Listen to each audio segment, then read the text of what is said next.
Hi, boys and girls. Right now, you probably all are hard at work on writing the events of your narrative.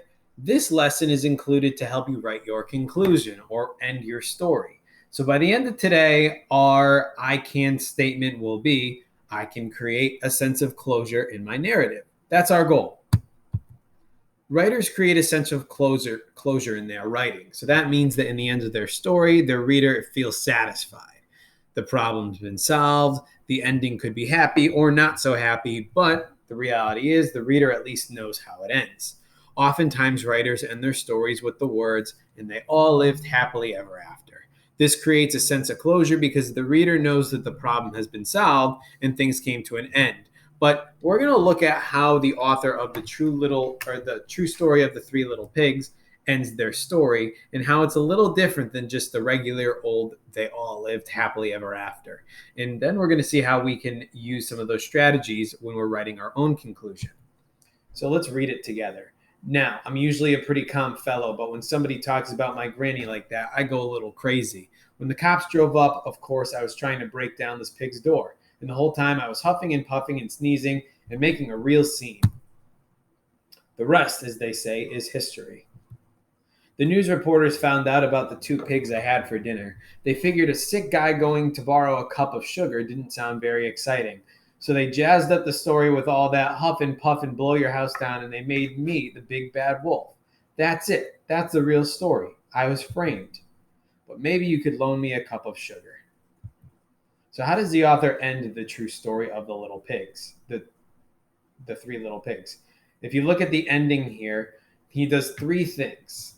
In a solution and ending, you explain how the story ends, you describe what happens to the characters and how problems get solved, and you add a reflection sentence or a closing sentence. So for him, his reflection sentence was, but maybe you could loan me a cup of sugar.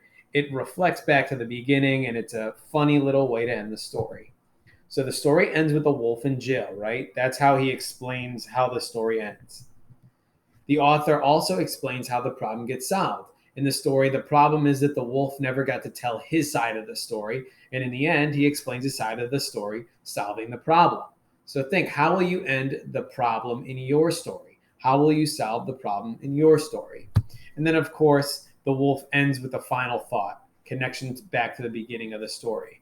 Maybe you could loan me a cup of sugar. That's what he says as just a final thought to the reader, something funny, humorous to end the story.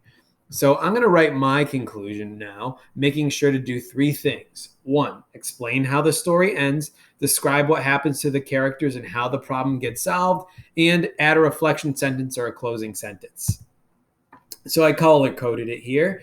The blue writing explains how the story ends. The orange writing includes the solution to the problem, and the green writing explains a final thought or the feeling of the characters or the narrator. So let's take a look at this. In the beginning of my paragraph here, I write, the seagull took off, flying far away to another beach to bother some other crabs, probably. The three of us were reunited at last, and George and Steve looked at my house. Wow, they both said in unison. We have some work to do. So in this paragraph, I explain how the story ends. I include a solution to the problem, and I have a final thought or a feeling of the characters or the narrator. At the end, they say, wow, we have some work to do.